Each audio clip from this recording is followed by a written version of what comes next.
Stocks, bonds, ETFs, straight out of downtown Chicago. This is Zacks Market Edge. Welcome to Zacks Market Edge, the podcast about investing in your life. I'm your host, Tracey Ryniec, and this week I'm joined by Kevin Matras, Zacks expert stock screener and head of the Research Wizard division here at Zacks, and also the editor of Zacks Option Trader Service. But we're not talking about options this time because we're going back to our favorite subject other than options, which is the movies and what happened this summer, how it impacts the entertainment stocks. If any of them look decent here, we're going to really get into that. And just what was happening at the Cineplex, who are the winners and the losers. So this summer, was basically defined, Kevin, by these big tentpole movies. We saw a lot of those and the sequels. And then there was some smaller original content type movies that people kind of wrote off, like, who cares about those? But it turns out those smaller original content movies actually did really well at the box office based on what their budgets were. They were making money for all these studios for the most part. And some of the tentpole movies, while some made money, there were a few big busts as usual. You're really rolling the dice with some of these big studio pictures, and there were a couple losers. So let's start off first with kind of what these smaller movies did. There were a couple of big winners in the small movie category, and a lot of them were in the horror. Did you see any of these horror type films that were out? This is like the return of horror. They had The Conjuring 2. That made over $300 million worldwide now. It's on a $40 million budget. That was a Time Warner. That was a Warner Brothers movie. Then you had Lights Out. I don't even know what this one is. I didn't hear about this one. This was also the low budget. They've made $126 million worldwide with that one. That was also Warner Brothers. They made a big, thing into this. Then at the end of the summer, we had Don't Breathe. That was Sony, actually. That's still out right now. That's still out, and that's made over $50 million now already on also a really low budget. So I guess the moral of the summer is make horror movies. It's funny, because I'm a movie buff just like you are, and I'll see pretty much any kind of movie, but I won't see a horror movie. I won't either. So both of us are non-horror people. I remember seeing Exorcist when I was a kid, and it just scared the living daylights out of me. Even to this day, if I see it on TV as a commercial, I will get up and flip that channel as quick as I can. So I saw Conjuring. I knew you did? I saw the trailers for Conjuring, and I saw how successful these movies were. And it was like, oh my God, I don't want to see this. Or another one like last year, Paranormal. Oh, yeah. For the trailer, they said it will wreck your life. You'll never be able to forget it. And I'm thinking, I don't want to ruin my life to watch this movie. So I passed on every single horror. I do want to see the Don't Breathe because that has a twist. It does. I'm one of those guys who likes to read the ending. So I'll go to spoiler.net to see how it ends. Okay. Did you ever see... on the same topic, did you ever see Blair Witch when that was originally? Now, I did see that. Okay, me too. So that was pretty awesome. They're re-releasing it. It's coming out again this month. Well, they have, they're going to re-release it, but I think a Blair Witch 2 is coming out. Maybe that's what I saw. It's supposed to be like kind of picking up where the first one left off. Okay. And I know they did some additional sequels, but those kind of flopped. Okay. But there's supposed to be a new one coming out, and that should be big business. So I did see Blair Witch, but when it comes to horror movies, pass. What about The Purge? That wasn't really horror, but it kind of had this darker element. Purge, the election year. There's several purges, so we have to say which one it is. That had a $10 million budget, and it made $105 million worldwide, so real successful, and that was Universal Comcast. Yeah, those have always been big profits for the studio. I did see the Purge movies, and, that's not really horror. It's violence and there's a lot of suspense, so I can handle that. But ghosts and goblins and demons, I don't want any part of that. But I do know you've seen some of these other smaller budget movies. You saw Bad Moms, right? That's the Mila Kunis It's Kristen funny, Bell. You and I were talking about it, and I wanted to see it. You didn't? I ended up not seeing it yet. I thought you did. No, I didn't see it either. I was waiting for your review. Well, I did see that it finally crossed over the 100 million mark. I think it was either last weekend or the weekend before. But I think they produced that for like, I don't know, $6 million or $10 million. So that has just been straight up profit for the studio. And I Yeah. think that was what, STX? Yeah, that they're a new studio. They've only been in business since 2014. So Right. this is their first $100 million movie. It was rated R comedy, Yeah. which is a little rare. I to think get that's over. like one of the highest grossing R-rated comedies. Definitely the highest rated R grossing comedies for women. Well, yes, that's true. Yeah. Sausage Party. Now, Awesome. You saw that one. I saw that. Okay, that's another one. It only had a $20 million budget, and they're going to make about $100 million, at least domestically, off Right. that one. Now, that was great. It was the most profane and vulgar and ridiculous concept you will ever see in a movie. And it was just hilarious. And, you know, it's Seth Rogen and his crew. But yeah, I would highly recommend it if you are not offended easily. And yeah, great movie. That was Sony. They Yeah. took a real risk on that one. I mean, even with only a $20 million budget, but that's real original content, and obviously, you know, a cartoon and all of that.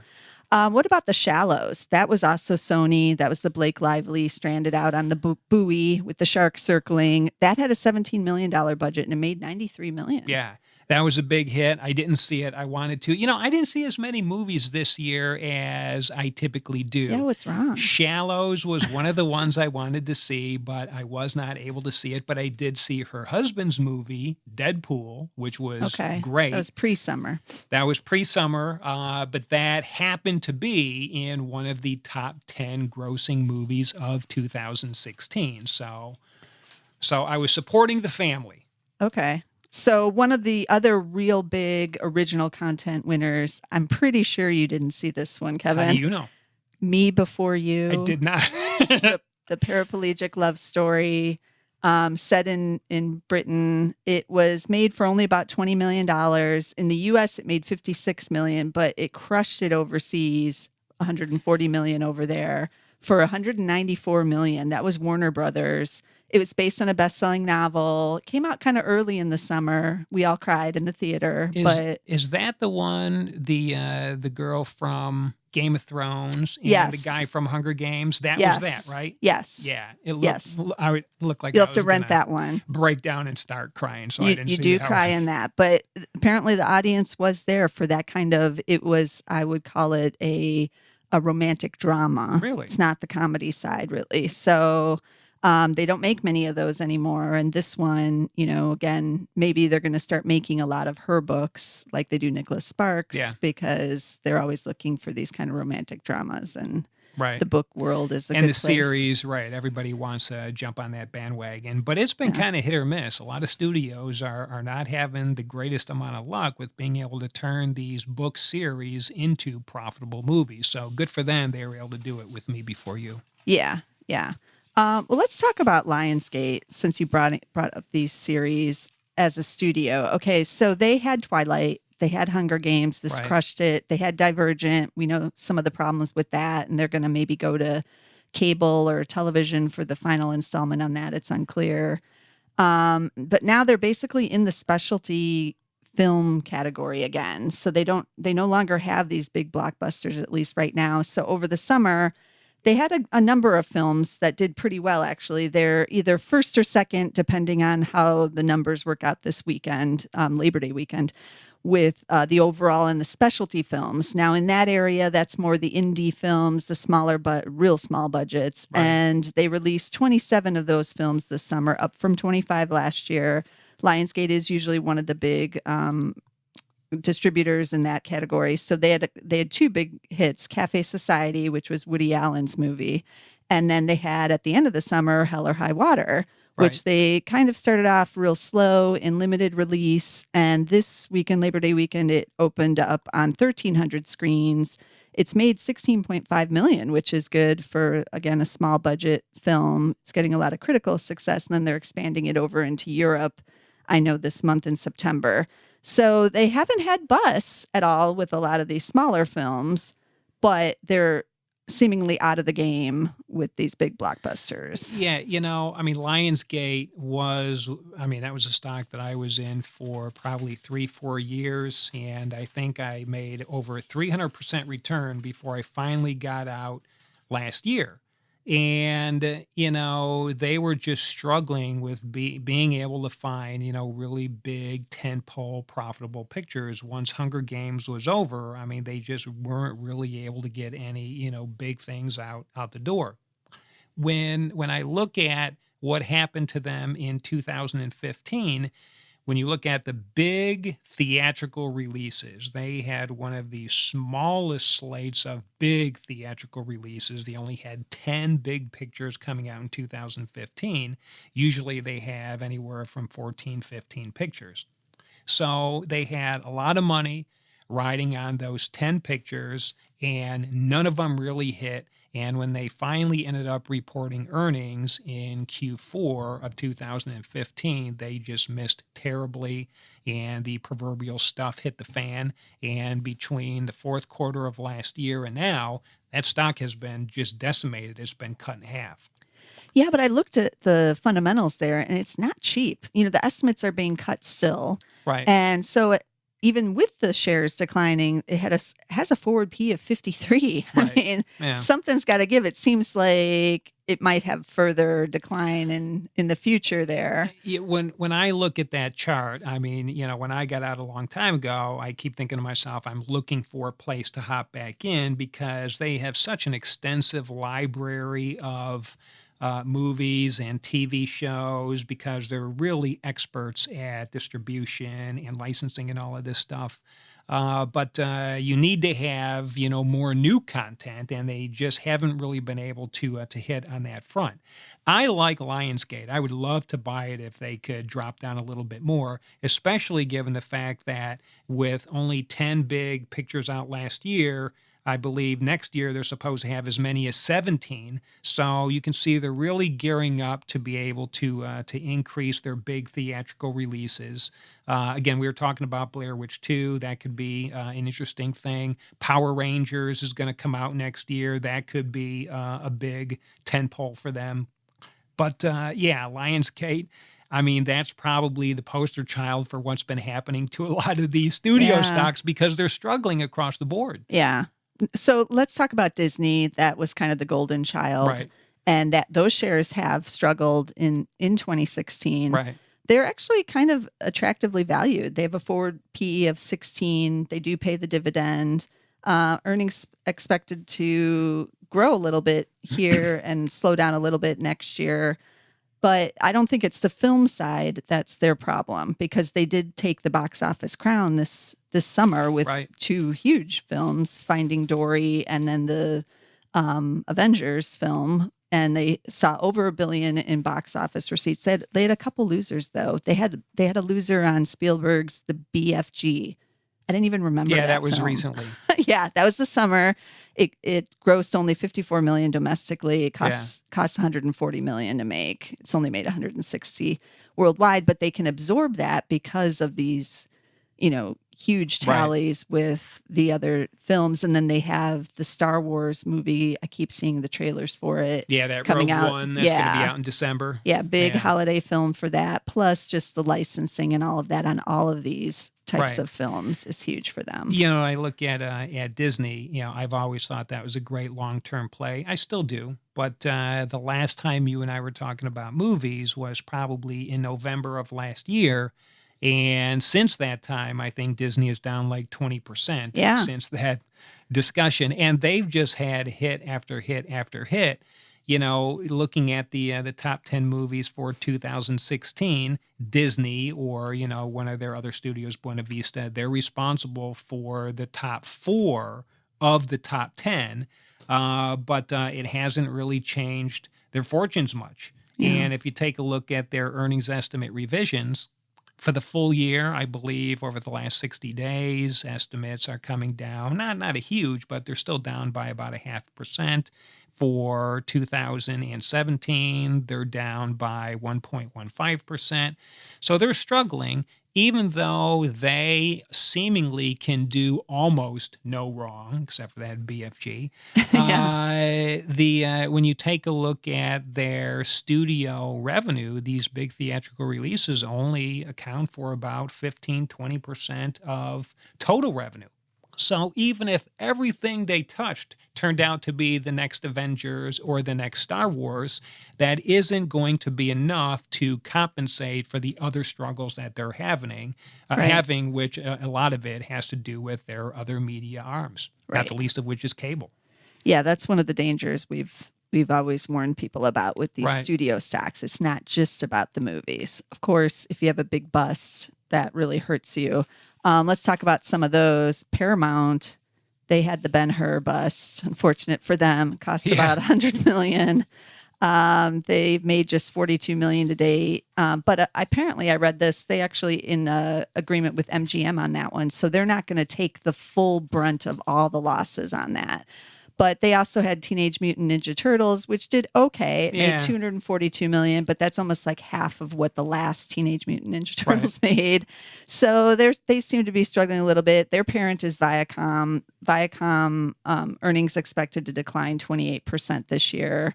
They're actually pretty cheap with a forward P of 10. But as you said, like a lot of these, they have other things going on Right. in their media divisions. You know, they had that Star Trek movie out. That was them as well. Yeah, And Paramount. I didn't see it. That is one I Oh, do want boy. to see, but I think it's coming out on video September 9th. It is? So, Already? yeah. So I'm going to check that out.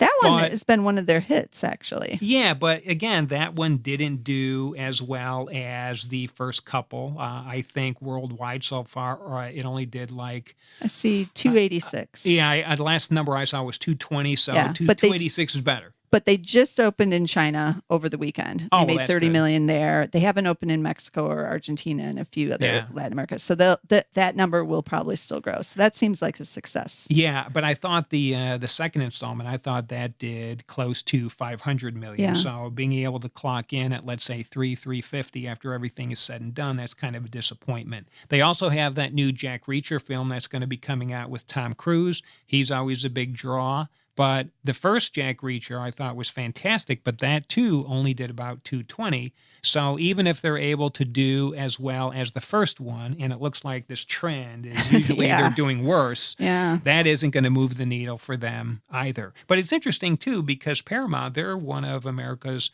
longest running studios. Sure. And they're just kind of like almost an also ran studio nowadays. A little bit right now. I did notice, because I did see the Star Trek film, that Alibaba Pictures was involved in that one because they had their logo right at the very beginning of the film, which I've never seen before. So it seems Yeah, like you were they telling me have, about that. yeah, that they have a Chinese partner here, and that's why they made a pretty big push, it seemed. Yeah. They sent the cast over to China in several cities over there for that opening. It seemed to have worked to get the 30 million. And Hunan TV, right? You said Yeah, you saw that there logo was some as kind of well? other logo, yeah.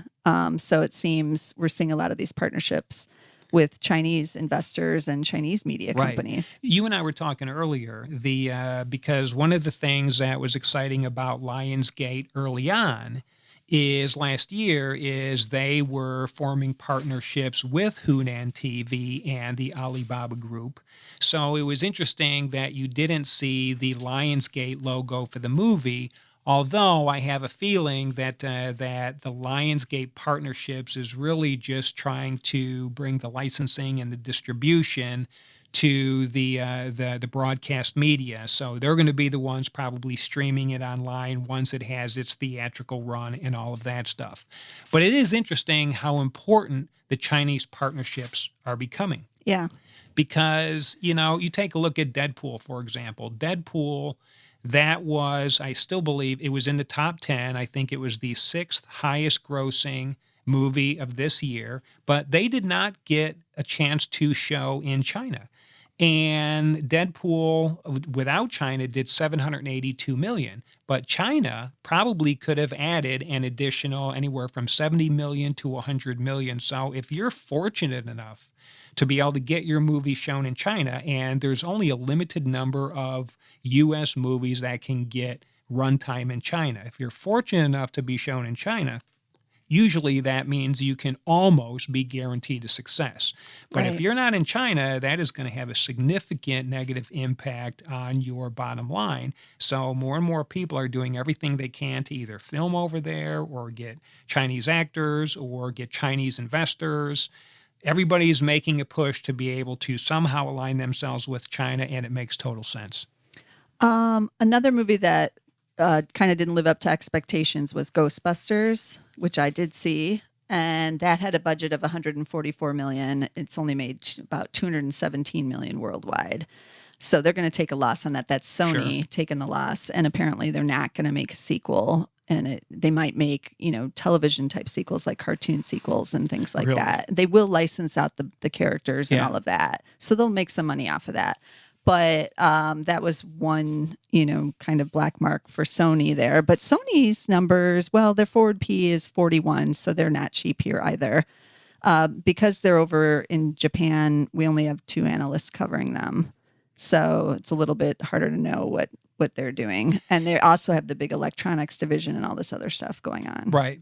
The for Sony, I mean, I'm looking at their earnings estimate revisions, and they just look terrible. But it seems like if you have a good if a good portion of your business has to do with licensing and TV and that type of distribution, that is where a lot of these multimedia conglomerate companies are making their money. I see this with Comcast. I see it with Lionsgate. Hopefully, Sony will be able to do the same. I'm seeing it with Warner Brothers. So that, I believe, is the area that if you're thinking to yourself, hey, I'm looking at these studio stocks, that's great. Find the companies that are putting out some big hits, but you really got to dig in and take a look at what's happening with the other media components of that company. And that's why I think Comcast is probably one, that's the Universal. Yeah. That's one of the best ones, I think, of the whole bunch. Even though Disney has the best movies, when I take a look at, how the stock is performing and what they have down the pike, I think Comcast shines above all the rest right now, to be honest with you. Okay. Their estimates are also down, like everybody's, like you've been saying. Right. I kind of like Time Warner. They are supposed to grow earnings 14% this year and another 10% next year. And they're actually among the cheaper stocks with the forward P of 14.4. But you really have to know what else is going on there. Yeah. I like Warner Brothers, Time Warner. Again, it's funny too, because it's still a relatively smaller portion of the entire pie. And even though their Justice League got kind of off to a shaky start with Batman versus Superman, they really pulled it together with Suicide Squad, and I believe they have 11 or 12 other big theatrical releases that are going to be coming down the pike between now and 2020, or maybe it was 2025. But if you have these successful movies, that just gives you an opportunity to be able to push those out in all of your other platforms and all of your other merchandising. So, even though we say that a lot of these studios, the theatrical releases in and of themselves are only accounting for, let's say, 20-25% of revenue, you have to think about all the ancillary channels there are. So if you have a terrible movie, you don't have the ability of monetizing those other channels. If you do have a good movie, you can really monetize the heck out of it. Just take a look at Frozen, which is a movie that just keeps on giving It for does. Disney. Yeah. Okay, so the biggest bust of the summer, other than Ben-Hur, was Universal's pop star Never Stop, Never Stopping. Now, I do have to admit, I saw this. I was one of the few people. It only made 9.5 million, and it was released in wide release. So it was the worst of the big studio releases. Was that the Andy Samberg? Yes, it was R-rated comedy where he played kind of like a Justin Bieber type character, like a pop star guy, and what happens like behind the scenes. I liked it. I thought it was good. You should rent it. I wanted to see it. I didn't. Again, shame on me. No one else did either. But clearly, but when I saw his special on HBO, which was, I believe, 7 Days in Hell, that was the tennis spoof. Did you see that No, one? I didn't see that one. Highly recommended. I have to watch that and one. when I did see the trailer, I was like, oh my God, I got to see this one. Yeah. This is going to be hilarious. And then I just continued with the rest of my life, and I never saw it. That's what everybody did. But they did take a risk on that one. It didn't pan out, but I definitely recommend people rent that one. I wonder, though, how much money that will do in home video rentals, because a lot of these movies that do 300, 400, 500 million, they're good for another 100 million just on the rentals alone. Yeah, and other And stuff. yeah, and if it has a long shelf life, that is just going to be licensed over and over again. Maybe that's not going to be one of those, but still. Yeah. Okay, so let's just switch a little bit to our opinions on what happened this summer. Okay. What was your favorite of the tentpole movies? I mean, when I have said this to everybody just kind of rolls their eyes and cringes when I say it. But I did see Captain America Civil War, and they should put that in a time capsule along with Gone with the Wind. Oh boy. And in 100 years, when people open it up, they'll be like, oh my God, these people were cinematic geniuses. I thought it was one of the best movies I have seen. Now, I've seen some great movies too, but it was fantastic. It was very satisfying, but that was one of my favorites. Okay, my favorite, I can't believe I'm even saying this, was The Legend of Tarzan. Like, I still am thinking about it months later. It could have been better. Like, they lost a real opportunity there, and it did okay at the box office. Right. But there was just something about actually seeing Tarzan as you imagine him for real. Like, it's been made before. It wasn't cartoony. Yeah. It was like really him flying through the jungle and talking with the apes, and like, oh, there's the real lions coming up to him, because they can do so much with the CGI now. And I really believed I was looking at Tarzan, and that stuff was, I did. And that stuff was all cool. Like, the story was meh, and I felt like they could have done more with the romance with Jane. Got it. They did a lot of stuff in flashback, which I didn't mind. Right. So he was Lord Greystoke at the beginning of the movie already. But the rest of it was just brilliantly done. Right. So it was like entertaining as a summer popcorn movie. Great movie, better than I thought. My wife liked it as well. But that also, it's interesting because that did okay here in the States. It made money. But it made the bulk of their profits overseas. Yeah. And in China, it was a huge hit. Its budget was big. Yeah, I believe it cost like over $200 million Something to like produce. that when you add on the marketing. But yes, if you cannot capitalize on the international market, that is going to doom your movie. And if they did not have the international exposure that they had, that would have been a loss for them. But they were really able to clean up over there, so that was good. And I do hear they're going to be putting out a second one. So maybe this is hopefully going to be a franchise. Okay. By the way, let me redeem myself for my movie choice. Even though I do not have to apologize for thinking Captain America was one of the best movies ever. Spider-Man, the very first one, was one as well. Okay. But this year, the second one. But this year, I also saw The Infiltrator with Bryan Cranston. Okay. That was great, and it was based on a true story, I believe, and it was showing him how he was infiltrating one of the narco mobs. And that was it was similar to Sicario, which was out last year. Did you see that one last year? Mm-mm. So I would highly recommend The Infiltrator with Bryan Cranston. I thought that was fantastic as well, but sadly it wasn't in the top 10. Okay. If you like that one, I think you will like Hell or High Water. That was my favorite film overall. It's not a big tentpole, obviously, but it was, I believe, the best movie of the summer. It looked great. I was misinformed. I thought it was 3 hours. No. So me and my wife, we were going to be, we saw a movie this weekend, and it was between Hell or High Water, because you had recommended it, and War Dogs. And so my wife wanted to see it, and I don't know if I purposefully told her it was 3 hours or if I accidentally said it was 3, but I said, I think it's 3 hours. So we ended up seeing War Dogs instead, but that was also a really, really good movie. So I'll see yours, Hell or High Water. You have to turn around and see War Dogs. If it's still in the theater. They will keep Hell or High Water for a couple more weeks. Will they? So, yeah. Because it's getting the buzz. I think when you saw it, and you and I were talking about this a couple of weeks ago, it was only in a couple of theaters around Chicago, and now it's been a much wider release. So, you should be able to find it in most theaters now. Good. So check that one out. Okay, so do we like any of the stocks right now? I say no. Well, I don't yeah. like I any mean, of them. if I had to pick one, and I don't, but if I did have to pick one, I would be looking, pick a couple. I would Okay. be looking for an opportunity to build a new position in Disney. Yeah, me If I too. had to pick one, I still like Comcast. They're doing well. They're probably one of the best of the studio stocks for a multiple of reasons.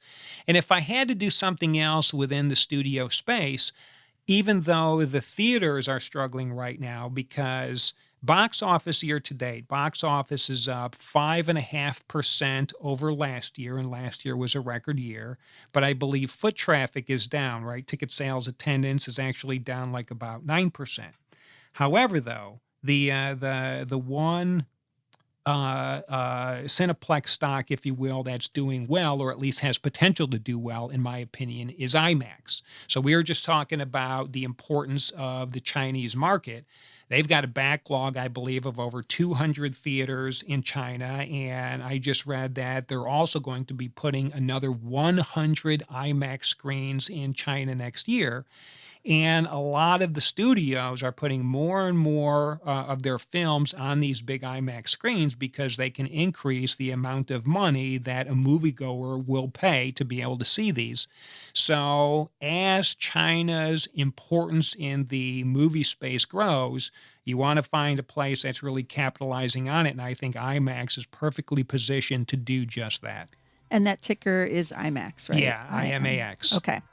Some of the other ones, Comcast ticker is CMCSA.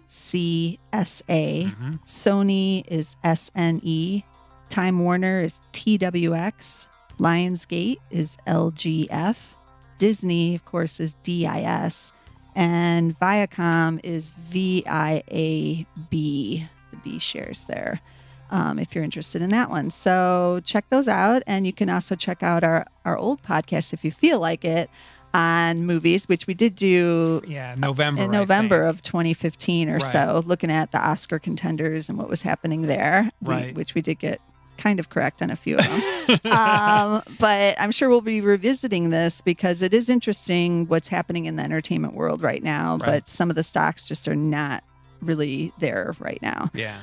So be sure to check those out and check out any of our other articles on Zacks.com. You can find all of our podcasts on iTunes and on SoundCloud.com. Until next week, I'll see you then.